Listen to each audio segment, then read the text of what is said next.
नमस्कार जय हिंद राम राम ओडिशा मु आज आपण मानक पई ए वीडियो रे देश विदेश केतोटी गुरुत्वपूर्ण खबर नहीं आसी ता पूर्व चैनल प्रथम करी विजिट करिसेंती तबे चैनल को सब्सक्राइब करंतु एवं वीडियोटी भल लागिले वीडियोटी को लाइक मध्य करंतु।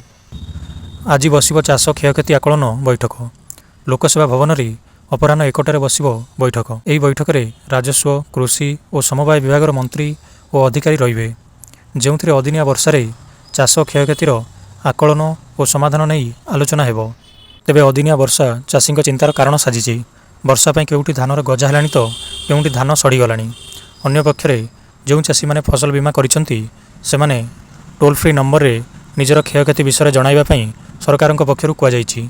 तेबे वर्तमान जो माने पंजीकरण करिसेंती से नै तदंत जारी रहिछि। एहा सह चाषी मानकर बैंक खाता जमी पट्टा सहित आधार कार्ड मध्य मगा जाइछि। परवर्ती खबर नुआ वर्षरु राज्य रे कृषक पंजीकरण आरंभ हेबो।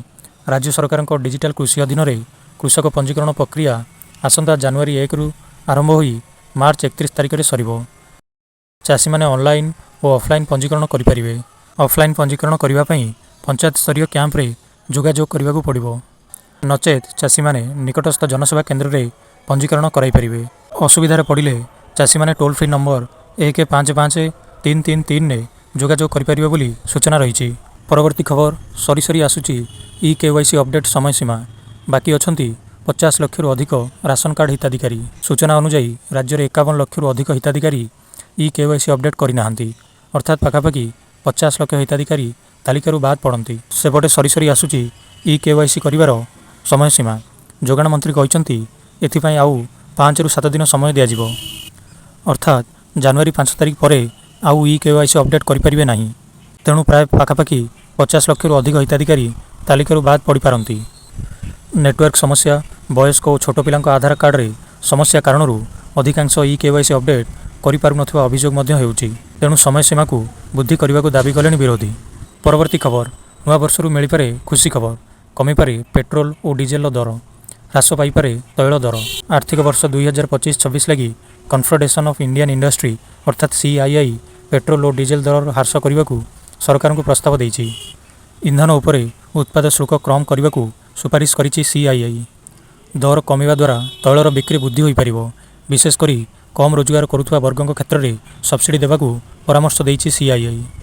मुद्रास्फीति वृद्धि रे इंधन दरर प्रमुख भूमिका थिबा बेले एही दर ह्रास पाइले मुद्रास्फीति नियंत्रण हेबो। केन्द्रर उत्पाद शुल्क पेट्रोल और कंचामाल उपरे पाखापाखि 21% रहितबा बेले डीजेल उपरे एहार दर 18% रही है। तेबे यही उत्पाद शुल्क को कम करने द्वारा मुद्रास्फीति को कम करा जाई परिबो बोली परामर्श देइछि। परवर्ती खबर ओसीए सभापति पदरु इस्तीफा देले बबी दास। इस्तीफा देइथिबा नै ओसीए कार्यालय सूत्ररु सूचना मिलिछि। गत 2022 मसीहा अक्टोबर मासरे ओसीए सभापतित्व दायित्व नैथिले प्रणव प्रकाश दास। से निर्द्वंद्व यही पद पर निर्वाचित होइतिले। तेबे सभापति दायित्व नेबा परे लगातार ओसीए कार्य करिबा ढांचारे परिवर्तन आसिथिले। एहार प्रभाव खेलाणी प्रदर्शन उपर पड़ुवा देखा मिलता।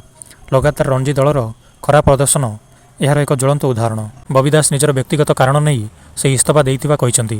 रविवार बसिथिबा ओसीएर साधारण परिषद बैठक में बबी दास इस्तीफा को ग्रहण करा जायथिला। तेबे आगामी 45 दिन भितर नूतन सभापति पाई निर्वाचन कराजिबो बोली ओसीए संपादक सूचना देइचंती। आसुची नुआ वर्ष सेतिपाई एबेठु पुरी रे प्रबल भिड़ देखा मिलुछि।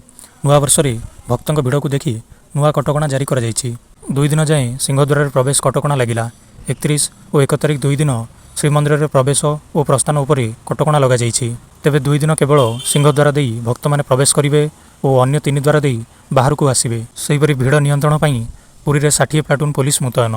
मंदिर भितर 5टी जोन और बाहर 6टी जोन ने विभक्त होइछंती पुलिस। ए नै श्रीमंदिर प्रशासन पक्षरु एक विज्ञप्ति जारी करी सूचना दिया जाइछि। तो ये थिला आजिर किछि गुरुत्वपूर्ण खबर। आशा करुच्ची भिडियोटी आपण मानकु भल लागिथिबो। भिडियोटी भल लागिले भिडियोटी को लाइक करिवे एवं चैनल को सब्सक्राइब मध्य करिवे। भिडियोटी को शेष पर्यंत देखिथिबारु आपनकु धन्यवाद।